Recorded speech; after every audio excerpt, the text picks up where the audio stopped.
we were at that point, we only had two small offices. One had like 4 employees, one had 4 or 5, and we had, shelled off we basically laid off to the core.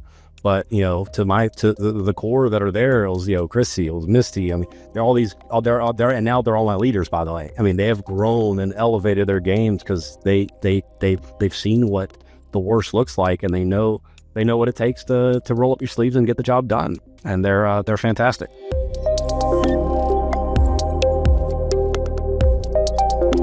What if your greatest professional leap wasn't forward, but inward? From returning to a boring family business, to risking it all during the 2008 collapse, to rebuilding from rock bottom with no playbook but relentless belief, Aaron shows us what resilience really looks like when everything is on the line. This is a story about family, about culture, about building something worth passing down, about finding meaning and serving others even beyond business. If you've ever wondered what it takes to fight for something when quitting seems logical, this one's for you.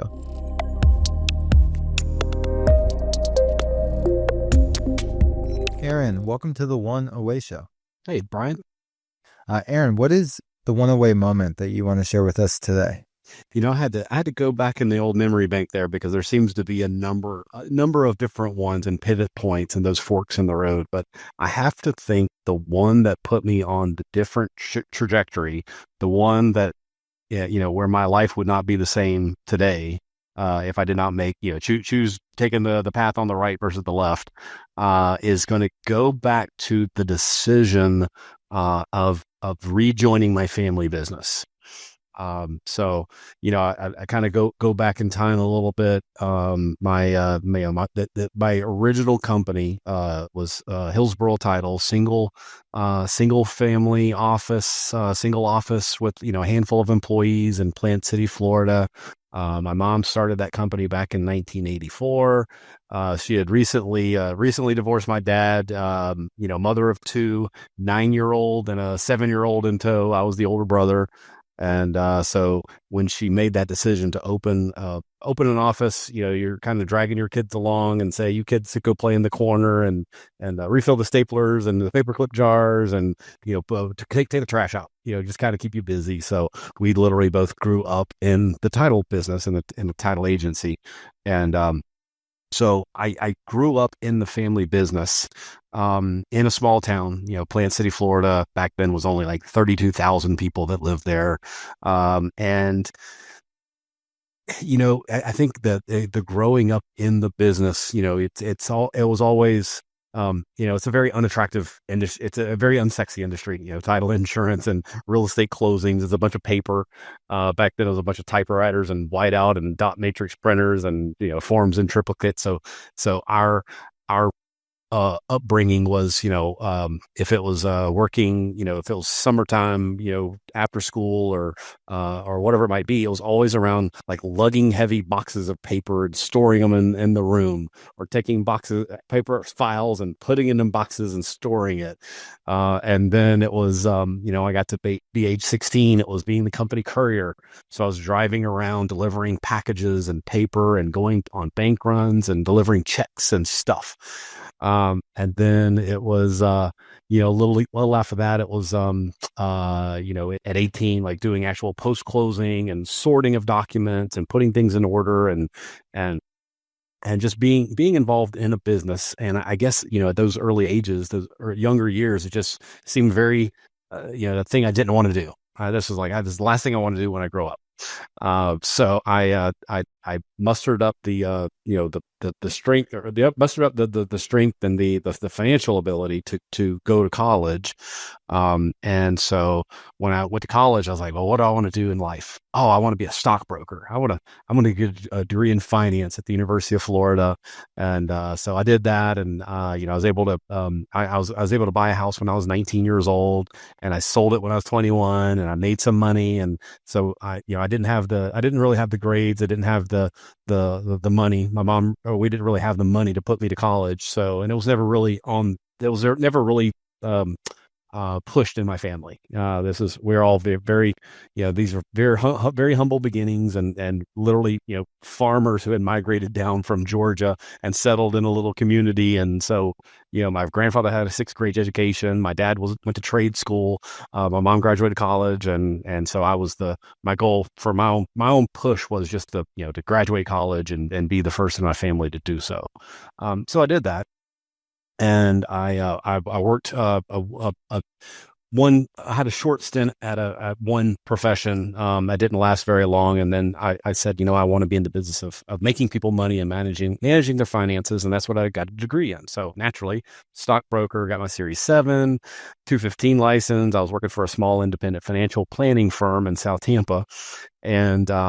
And I loved what I did. I loved what I was doing. It felt great to be, managing people's wealth and dealing with folks, trying to, figure out someone who's worked their entire career and, saved $1 million in their 401k and, invest that money wisely so it can, last them throughout their retirement. The problem with all of that was the timing of which I entered that career. That timing is late 99, early 2000 during the dot-com bubble bust, and the recession to follow. So all that time and energy and trajectory to, kind of push myself into a profession that I felt that I loved, just the timing was awful because you're young kid, out here asking for money to invest, and everyone's like, I just lost everything I had. It's all gone. There is nothing to invest.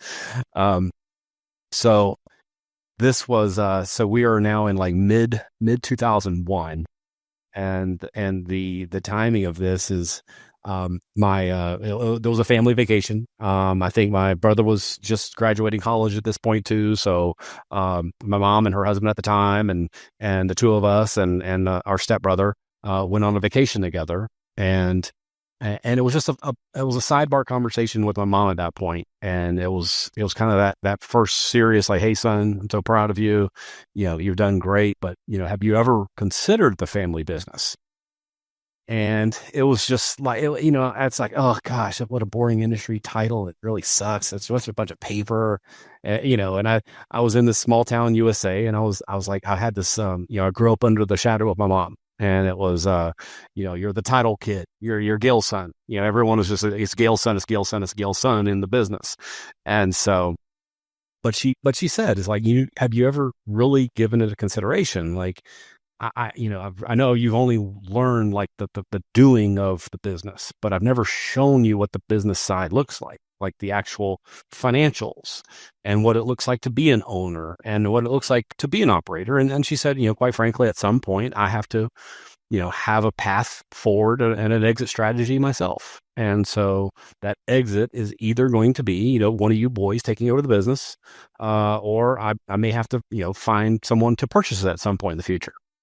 And so that was that decision, that V in the road, that fork where I said, well, do I continue the path that I'm on? I'm already licensed. I've been trained. I've got a great boss. And I really enjoy what I'm doing, but man, I can't make any money doing it. I'm just not having any success because of the timing of the market.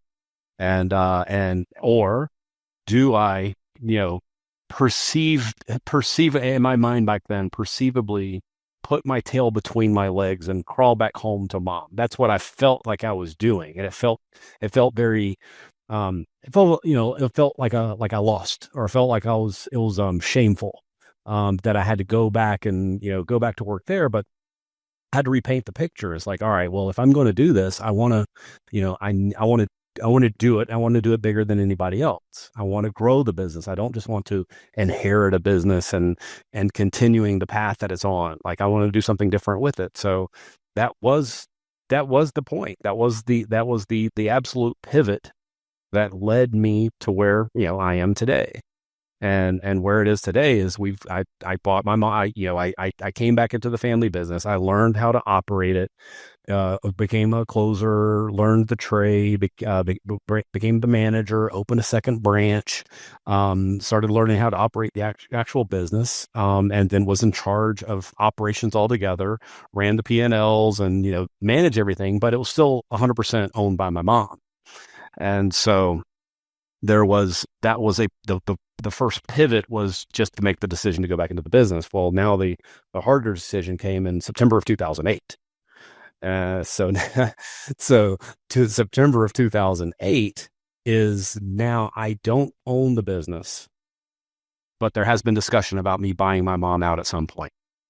And then now the Great Recession sets in, and every day is a collapse, and the stock market's collapsing, and all of our lenders are falling out, and my mom at this point, when I was taking over the operation of the company, she got involved in more commercial real estate and development and doing other things involving, land and real estate and commercial loans and debt.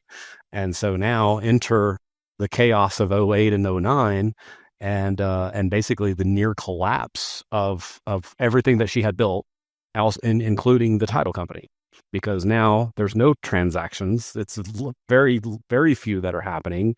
Every day in the life of a title agent was chaos, because you don't know if you're going to fund the loan that day. You literally just signed a closing package for someone to buy their home, only to realize the bank that they used failed that morning and went out of business. So that this led to it was mid-September of '08, and the company basically had been running in reverse for a year. She had poured in her savings into it. I'd poured my savings into it to keep it afloat, and now we're at that point where it's on the verge of collapse. And so, I had to have that really hard decision. At that point, I'm a young family. I have 2 young kids of my own. And I had yet another fork in the road is, do I take the safety route? And the safety route is to let the business collapse and let my mom potentially fail and let the business go under, and me just go take a job, go become a W-2 employee working for someone else, and, making at least a living to be able to support my family. Or do I push all the chips in? And all the chips in meant buying the company out from my mom. It's worth less than zero at that point. It's in debt. It's losing money. And so I decided to take the chance. I decided to roll the dice. And the rolling of the dice meant now it's my company. I own it outright. And if it fails, it's 100% on me. And so I pushed all my chips into the table. I had what little cash reserves I had. I had 401k I liquidated. I had a line of credit against my home. I tapped that out, and I just pushed it all in, and then just had to start stripping the company, just like making the hard cuts and making the layoffs. And literally, I canceled our bottled water service. It was like $15 a month. I'm like, all right, we can't afford that. We'll drink out of the tap. And so just slicing and dicing the company to get to get it back profitable. And so there we were, September and October, losing 20,000, December, losing 30,000, January, losing 15,000, February, losing 10,000. And then it was March. It was like so close to break even. And then it was April of 2009. And in April of 2009, we made $1,000. And I literally went to my bookkeeper at the time. I said, is that real? Is that did we really just make that? And she's like, yeah, we did that. I said, well, I need that because I'm broke. So that was it. That was that tipping point is again, it was the same decision making. It was either going back into the business or saving the business, and then that second one was saving the business, and again that ultimately led us to where we are today. Oh, wow. Most episodes don't start where the guest just takes the mic for 15 minutes, but it was the most beautiful 15 minutes. And it was like, I wasn't going to stop you because I was just so glued to the story. So one, thank you for sharing the journey of what led you to the moment of buying the business and going all in. Just to recap, I mean, it seems like your mom, the idea of the family business was never on the cards. It became on the table. You went for it, and it's cool that you kind of, were able to really build this business back from the ashes. Even if that's a path that you never maybe saw for yourself. A couple of things I want to double click on before we maybe get back to that moment. You said 19, you bought your first house. Uh, but it sounds like you grew up maybe, small town, kind of humble roots. Like what was the motivation at 19 to own a piece of property?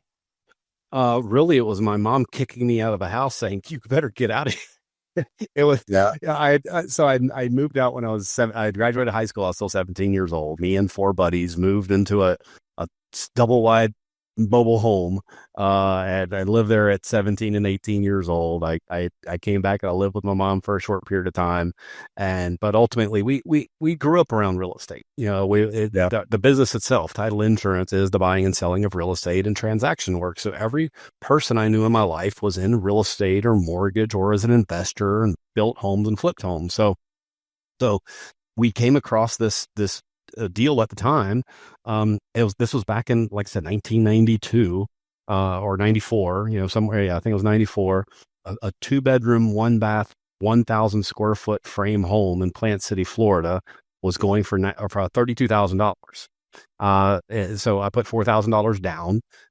They owner financed me at 10% interest. So my payments were $350 a month.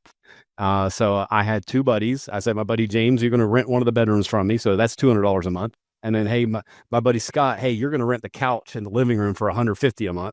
So 200, 150 equaled 350. I cash flowed positive a house at 19 years old. And I ran ran it for a couple of years that way and got appreciation on it and literally made $15,000 when I sold it a couple of years later. And that was the impetus. That money was the cash that I needed to get money to go off and go to college at the University of Florida. Go Dogs, by the way. Just Hey, well, my oldest son goes to he just graduated from University of Alabama. My youngest son is currently at Ole Miss, so we are an SEC house divided. That's right. It's the best houses for sure. I knew we talked on the first call about that, but you had to slip it in, Nicole. So, of course. Yeah, well, awesome. I mean, that's a great story. I mean, it's cool that you kind of had appreciation and rent free pretty much, and sounds like the way to do it. And so you graduate, you stockbroker, make money. Was it just to clarify, was it the 9901 crash that kind of said, hey, there's a different path, not in the stockbroking space? I'm just like, I want to understand that transition back to your mom's business a little bit more clearly before we get to that big moment. Yeah, 2000. So it's 99. 99 was the peak of the dot-com, tech bubble. And then it was proceeding to bust in 2000 and 2001. So we were in a recession at that point. That was a decent recession back in 2000, 2001, followed by the Great Recession was in 08, 9, and 10. So that recession, I mean, so imagine you're 24 years old. You're out here door knocking on businesses, trying to meet the owner to see if you can, talk to the owner about moving their 401k account to you. And, and they're looking at this, this young kid, like, who the hell are you? I'm not going to trust you with my money. But my job was to go and make introductions to get to the owner to bring my boss in.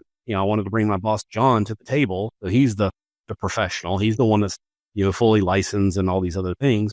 So I was basically door knocking, cold calling, but then also I was doing administrative stuff as well. Like you have to have a license in order to make stock trades. So I was, administrative. I was doing a lot of the trading. And again, back then, just people were like, hey, let's bet on, whatever.com. Everything that was a .com was like a home run for a minute. So everyone thought they were a genius.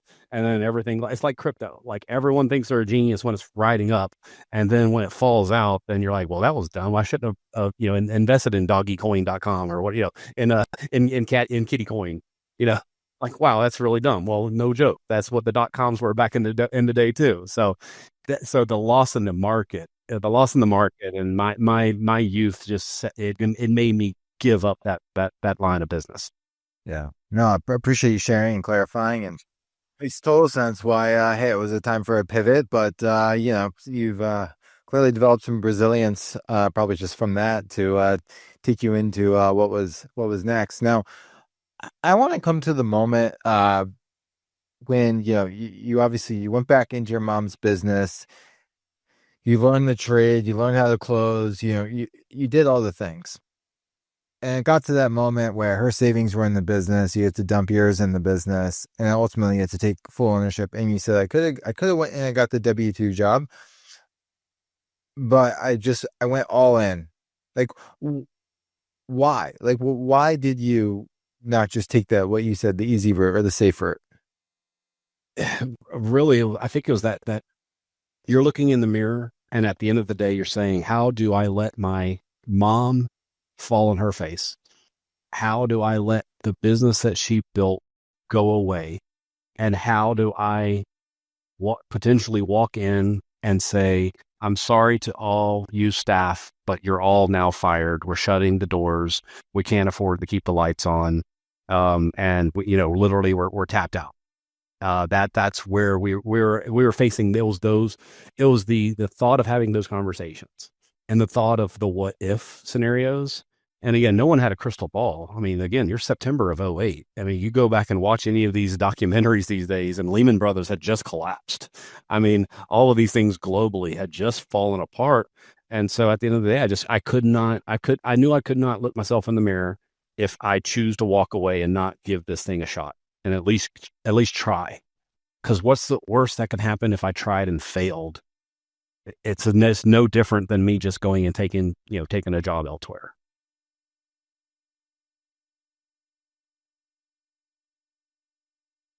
No, I quit. Like, what do you think would have been the cost of regret? The Oh, thought. that's a hard question. No, but the thought of what me being a quitter and never trying. That would be the regret that I would have held on to the rest of my life. How am I going to one day maybe communicate that to my kids, that I didn't try, that dad was a quitter and dad didn't push his chips in and at least give it a shot. Because that's ultimately what it was. If I didn't take the shot, it was Michael Jordan, right? If you never hit the shots you never take, it's why not take the shot? And that's where I was. Do you mind me asking how much you had to put in to save the company, to burn money for a certain amount of time? Yeah. I was between September and December was $100,000. Leading up to September, that January is when we started to see it was late 07, early 08 is when we saw the downturn starting. So starting in January of 2008, both my mom and I stopped taking pay. So, but I was like, hey, I'd accumulated some savings. I'm okay. I just want to make sure that we can keep the lights on and keep everyone employed.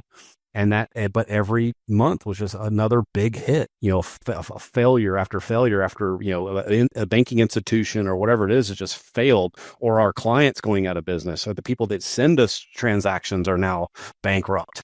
So it was all through '08. I bet I know I probably put in $150,000 leading up to September. Then September to December, another $100,000. So I'm going to say, and literally to the point of by March of '09, I was tapped. I had no more cash. I had one credit card left, one credit card that had I had zero limit on. It was my backup plan. And that's where my house payment, my car payment were going on, because I didn't have anything left after that. I was just going to do cash advances on that till I drained it. And then it was done. There was nothing left. And that's why but that's when I kept seeing the financials. I was like, I know the seasonality. I'm reading the tea leaves. I'm seeing there's some signs here. And that's what kept me from pushing in until April. So it was that at that time of life was just awful. I mean, it was just the hardest thing ever to come home and just every day you just got, your butt beat. You come home and you're on the verge of tears. You're trying to keep, hold it up as a dad in front of your kids. Like, trying to keep your cool. Yeah, my kids were gosh, they were young, like 2, 3, 4. They're 2 and 5 years old. How was you? Well, okay. So it's clear there was at least a few $100,000 of debt. I mean, you were a few $100,000 in of your own money, your own credit cards. What was the state of your mental health and physical health? Probably poor on both sides. at that time. I don't think, I mean, in September of '08, you, every month you say, well, it can't get any worse. It's got to get better. And every month it gets worse and it gets worse again. And then, I had never, at that point in my career, I never had to really lay off people because of economic downturn. We'd have to, let someone go or fire them because of, performance.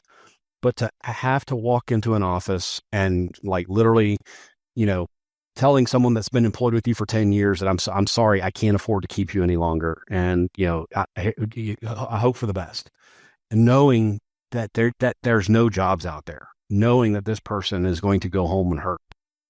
That was awful. And then you carry it home. And again, I'm mid-30s at this point, so you haven't experienced hardship and pain or, maybe loss or whatever it is. So this is at the time, it's just the worst feeling to know that you've just adversely impacted someone's ability to eat, keep the lights on at their house and feed their families, and to go, but I have to keep this thing alive for the other people that are here, and we're down to a handful, we're eight or 10 staff at that point, we're like down to just like the bare bones, and then trying to stay strong in front of the film and like call after call after call, like I got to find more money. I got to find revenue. Let's keep marketing, keep building. We got to go out here and find more closings. So yeah, it was physically, mental deterioration leads to physical deterioration. So I damn sure wasn't physically exercising. I damn sure wasn't taking care of my health. Absolutely. I'm sure I was, coming home and nursing it the wrong way with alcohol, but I mean, and that's where it was. But I think every time we got through the holidays, that was a big thing. Like we had no money for holiday parties. So the Christmas party was in my living room that year. All my remaining staff, you 10 people, bring your families and we'll just cook our dinners ourselves and then have our Christmas meal that year. Yeah, but so yeah, it was tough. But again, I don't know what there was something that kept saying, keep going, Keep going. keep going. It because I saw everyone else falling apart. That was the big thing. They all started falling apart harder than us. Yeah. Did you ever though? I mean, like look in the mirror and like question you where it was like, I just don't know. Like you said, like of course the voice said keep going, and you kept going. But like, what about the doubt and the fear and the stress? Like all those, right? I mean, it's remarkable what you overcame in the middle of the financial crisis. But I'm just curious, like how you dealt with kind of the adverse, or the negative side of this as well, even while keeping maybe a positive spirit and friend. Yeah, well, I mean, and a lot of it's faith. I'm being tested for a reason, and I'm not here to question what that reason is. I'm just here to perform and do. So call it God, call it universe, call it karma, call it what you will. That is underlying. It's just going. I'm being tested for a reason, and it's not my job to choose to question why. Just do. And so that was part of the head down in the row mentality. So totally, I love that. So take me to like maybe 6 to 12 months post, like you're profiting, you're like $1,000 profit, 20,000 profit, like you're seeing green, you're like a freedom maybe, or some sense of freedom. If you were to kind of go back to that moment, maybe as you overcame kind of that corridor of, horror and just what could have been, what do you think you learned about Aaron Davis in that period of your life that maybe you had never learned before? Coming out of that hole and then starting to feel, success or accomplishment, because again, it's not just me, it's my company. I mean, we all tried so hard through that period that it was just like doubling the amount of sales calls normal, tripling the amount of outgoing, just try.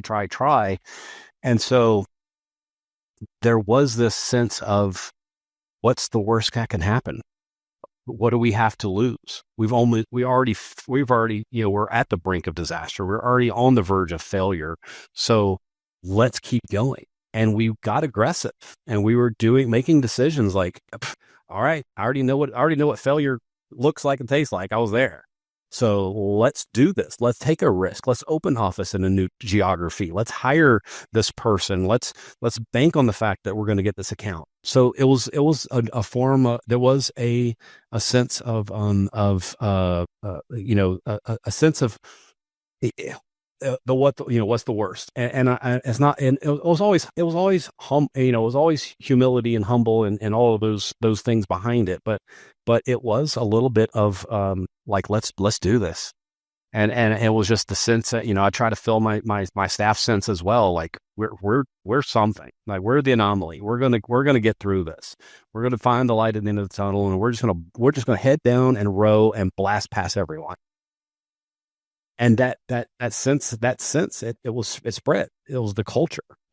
That sense of the sense that we created back then, that created the culture of the company. And the people that are still with me today remember those days, and they remember, and they're still like, they're my killers. Like we'll go to war together.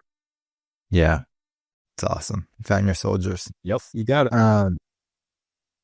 Well, first, I think it's an incredible journey and testimony to not giving up and just fighting through the storm, and being proud. I mean, looking at your kids, looking at your family, looking at when you pursue the ventures that you're a part of, like taking that confidence, knowing what you came through. I think you said on the last call, you said you can get through anything after that. So really appreciate you sharing the story.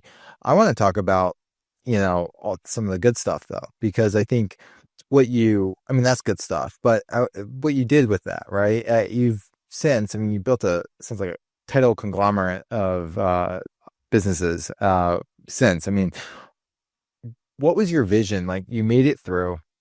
Did you see a bigger vision, or what? Like, talk about, like, give us like an end state of like where the company was taken to, and then maybe start from like once you kind of came out of that tunnel or hole. No. If like that was what you saw, or it was just kind of a head down for so many years, and that's kind of what it ended up. Like, I'm just curious of the progression and the growth on such a quick way. So the funny part with me and my president, Amy, she's been with me for 18 years. She survived through that time with me. And so we joke, and she said, when you hired me, your vision was for us to get to 5 offices with 30 staff, to be the number 1 title agency in the Tampa area. And, we're probably hoping to do, 100 to 200 closings a month just for unit, just to give you perspective. So at one point we had actually grown to, we were up to 40 something offices. We were up to 300 staff, close to it. We were doing almost 2,000 transactions a month. Became the largest title operation in the state of Florida. We had sold a piece of that business, and then we regrew it. So now we're back up to 52 offices. We've got 14 different title brands. We created a back office platform, which is now a nationwide play. We've got an IT company that's it's nationwide as well. We're the largest digital closing provider in the country. And we've been pioneering, just new ventures. We're onboarding, we're a half a dozen AI projects going on as we speak. So yeah, we've gone from, just the survival mode, brought out the warrior, and brought out the idea, like, let's lead the industry. Let's do something that's never been done before. Let's continue to build out this infrastructure. And the odd thing is the infrastructure, the reason that it's so successful is that it gives other companies scale, and it gives other companies the ability to flex, and in a downturn, they lean on us. And if they're in growing mode, they lean on us. So these different entities that we've created, it really, I guess it's at its foundation, it really came from that 08, 09 time frame. There was even an event, and again, it was another, potential massive setback. This was 10 years ago. We had a huge wire incident, and I lost personally $2.3 million off of a wire incident. And I had to, yet another time, I had to liquidate a whole lot of things and take out a line of credit and push all my chips in to be able to fund the company to move forward. But that incident, it was just, these are massive things that usually just bankrupt people and put them under, and we find our way through it. We persevere and we find a way. And then that incident created our back office and our IT company. Like, we can't let this ever happen again. And then we said, let's not let it happen to other people either. So we create, these wonderful tools and processes and cybersecurity methods and all these other things that we do now. So it's just been, it's rolling with the punches. And it's you take your hits and you figure out how to persevere. Yeah, that's awesome. I mean, I think like what you just said. I mean, the warrior mentality is just, it stayed with you, and you mentioned your president Amy. I mean, it sounds like you outgrew the wildest vision you have to be the top in Tampa. I mean, you grew something significantly and never slowed down.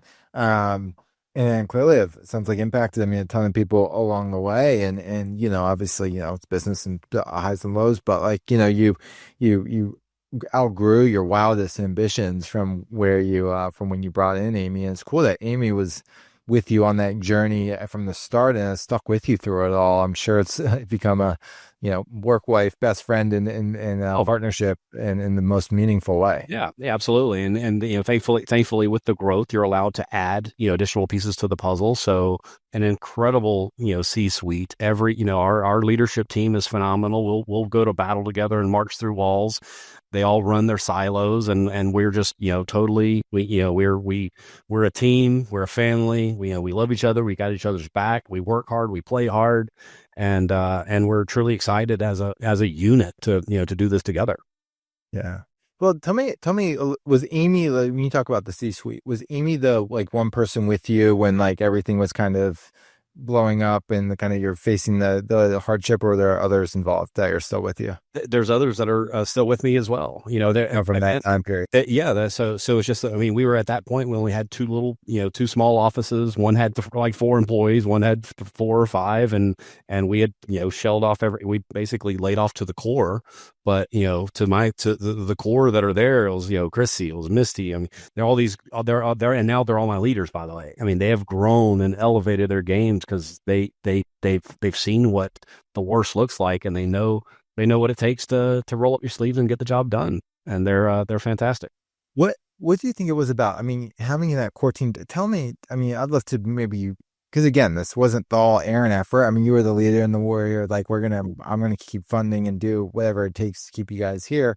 But yeah, they fought with you through like a very volatile and hard storm. Like, I'd love to hear maybe a little bit about, a snippet about each one of them. I mean, it's probably, great for you to highlight them, and like what kept them there, and like what did you see in them to also keep them there? I've honestly believe what keeps everybody here is the culture of our company. I mean, we lead, we are servant leaders.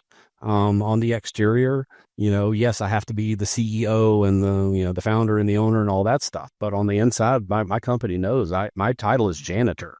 I do not, on the internal documentation of the company, it says, Aaron, janitor, here's my cell phone. I will get down in the trenches. I joke with everyone. I've got, they've bought me plungers. I've got a hat that says head janitor. So it's that mentality that we are operators of this business. We are not above anybody else. And we will get down and work side by side with you. And so that resonates throughout the entire leadership team. They and our organization. I think they know, see, and believe that look, anybody can go anywhere and make more money and get more compensation and do all these other things. But when they're working with people that they love, I mean, they go out together. I love when I see my teams. They are like, they hang out on the weekends. They travel together. Like they're really a family. And I know there are companies that'll go against the grain of like, oh, it's not family. It's not this. I'm like, no. It is. At the end of the day, sometimes you are spending more time with these people than you are with your own families. And I guarantee you, they probably, so I'm sure some of the folks in the organization love the teams here more than they love their brothers and sisters. Yeah, I mean, look, I believe it. I mean, even the mortgage title industry is like real estate. It is a very communal, relational trade, set of industries. So it's cool. I mean, it's like you've cared from day one, and really built a core group of amazing people you've grown. So and as they've grown too. Uh, Aaron, what you mentioned you have all these different companies now kind of under the umbrella. You have 300 staff, and then you said 200. Say 200 locations. Is that what you said? Oh, No, 200 transactions. 52 locations. We're about 200 staff now, just with a, You got it. Okay. What like what excites, like, so like you've achieved and you like accomplished against all the odds, had your back up against the wall, but let's just say like you've built the title empire for what it's worth, not to like put you on a pedestal, like it's just like you built a nice little, nice big company, but let's just say 10 years out, what's exciting you? Is it keeping the machine going and continuing to just be the best? Or are there other like ambitions and mountains that are personal to you that you want to conquer, or personal to, the industry that you still want to change? What's keeping the fire going right now?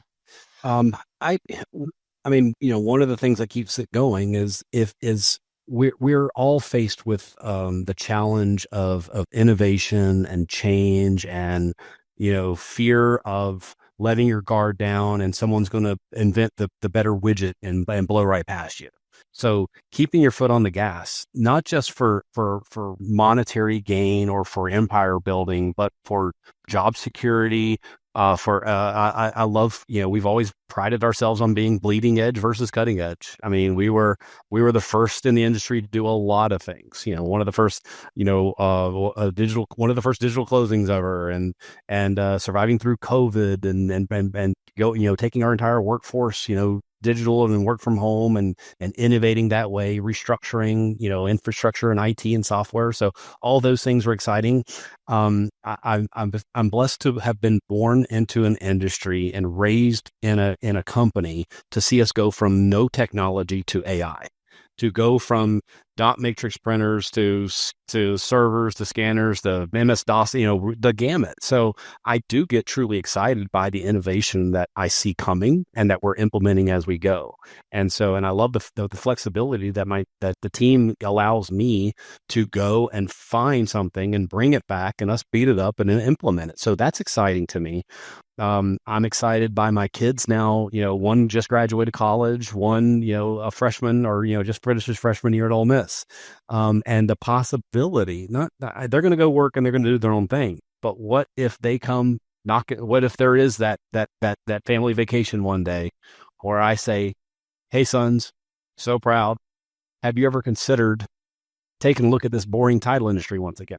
Because it happened to me. So you never know if it's going to happen to them, and I'm going to let them make that decision as to their path. I'm not going to encourage them either way, but I'm going to potentially make it an opportunity at some point, because if I turned it from one office to 50, maybe they can go from 50 to 500. If you're a founder looking to grow without raising capital or giving up control, Relent is built for you. Founded by entrepreneurs who've scaled without outside funding, Relent helps companies find and retain talent, lower operational costs, and reinvest in growth. We've hired nearly 10 team members through Relent and streamlined our entire cost structure, freeing up capital to put toward what matters most. Even small teams can set up offshore operations quickly, compliantly, and without heavy infrastructure. With deep expertise in the India-US corridor, Relent combines cultural fluency with operational rigor and guides everything from team design to long-term scaling. Grow on your terms and start with Relent. To learn more, visit relent.team/arcbound. That's awesome. I agree. I think the technology, you've clearly adapted at every step, and there's going to be more. AI is opening up so many doors for innovation, and it's just the beginning of what we're seeing. And then I think too about your kids, right? As I'm thinking back to what you said earlier, it's like you wanted to be able to look your kids in the eye and say, "I didn't give up," and they can almost kind of steward your legacy forward in a way, right? If that's what they choose, not that you're going to force it, but it's like you've created that as an opportunity because you kept going. And I think that's quite remarkable in and of itself. So yeah, appreciate how you answered that question. Yeah, thank you. No, I just having the conversation with my son this morning, and because he's in the verge of looking for his first career, starting his first job, and looking at these things, and I was just saying, like, gosh, you could actually start this line of business, and I could actually work side by side. It could be your baby, and we could feed it. So it is exciting to talk about what the future is. And by the way, all of my staff, their kids are graduating college too, so we might be second and third generation title babies soon. Eh, yeah, that's cool. I mean, it sounds like you would, I mean, keep building on the family of people. So that's awesome. I'm sure you've watched as crazy to see these people have kids that you've, from, younger ages, and then now their kids growing up. Yep. So, very cool. Aaron, what, like when you're not, raising a family, you're not, growing the title businesses and infrastructure, like what's the life of Aaron outside of work? Well, it's all these guys behind me. So that's my over here. That's my wife and my two new children, and then that's me and my two boys. That was a picture at our wedding a couple of years ago. So they all keep me going. So that's I've got 22-year-old, 19-year-old, 17-year-old, and 15-year-old. So love everything that they do now. Experiencing college and high school and sports and activities and all that. So vacationing is fantastic. And I love business in general. I'm heavily involved in YPO. I love sports in general. I really suck at golf. I need to get better at that. I'll work on some other hobbies, but right now it's just I think it's just family business and life. Yeah. And again, mind if I ask on the family side? Please. So like your first, as you were going through the fire, you were married with someone else, and now obviously you have a second family, and yeah, seems like you brought it all together, and so have great relationships with your boys, if I see that correctly. And so what do you think's as you've transitioned into your second marriage, like are the more, as you kind of look at that in partnership for entrepreneurs, what do you think are like important qualities to have in a partner or spouse, or most important qualities to sustain a business and like be supported in that, but also just have some.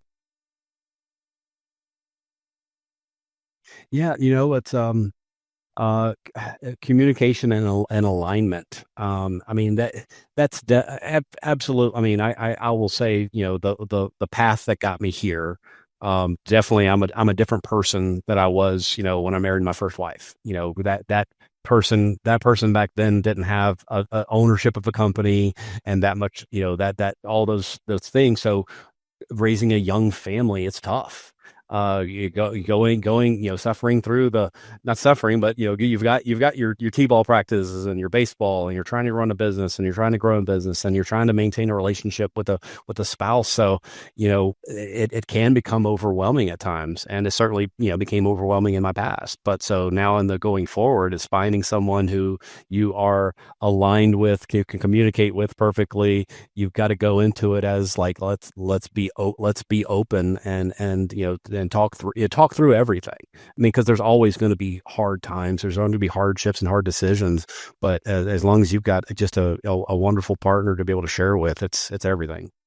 Yeah, that's awesome. Well, I'm glad that you've found a good one for the second go around, and someone that you can communicate with and really kind of have by your side, and keep building the family. So, Aaron, this has been, I mean, I've loved our conversation here. I mean, and the first one was great too. I've tried to touch on, I think, a lot of important pieces. I know I didn't touch much on when you kind of lost the money that was stolen, but or wired incorrectly. But is there anything I maybe haven't said or asked you that you're like, hey, I just want to give light or space to this in the conversation? I just want to make sure we cover the all the things here for you. I guess if the only thing maybe we didn't miss, and I didn't get a chance to answer it, is that what does it look like in 5 or 10 years? I am truly, I love philanthropy, and I love doing, and I did, I've had a number of natural disasters that I have been a part of over the course of years, mostly around hurricane and helping, put people's lives back together, and a lot of chainsaw work. I was in People magazine a few times, known as the Chainsaw Man. But we did some helping out in some weather stricken areas. And so I'm in the midst of creating what, my future foundation.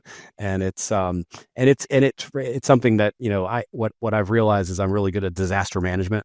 And I think it's just from my business. I think it's just managed disasters for years and years that I've gotten really good with natural disasters. So I feel there's when a hurricane hits or a snowstorm hits, I feel energy. I feel energy around going in and helping and doing and putting people's lives back together. Like at least doing the minimum I can, either fundraising, or running chainsaws. This last hurricane in Florida, Milton.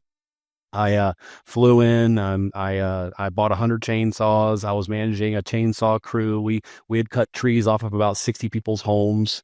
Trying to get their lives back together. We kind of ran a little mini food bank out of my office park and fed 4,000 people. So that's something that brings me joy, is helping people in times of need. And so for whatever reason, these natural disasters and me just resonate. Is super powerful. I'm excited to see the foundation unfold. I was writing down a few peeps in my orbit that might be very good for you to know at this point in time. Yeah, thank you. Aaron, this has been a joy. Where can people find you, reach out to you, connect with you? Yeah, easily through LinkedIn, of course, Aaron Davis, and just look for the guy that says, we make title cool, or as cool as title can be. Or you could hit me on my website. My personal site is amd-1.com, and that's Aaron Michael Davis -1.com. It's very easy for me to remember. It's just my initials. So that brings you to all my socials and how to connect with me. Awesome. Well, thanks so much for your time, energy, and look forward to putting this energy out to a greater population pool. Awesome. Thank you, Brian.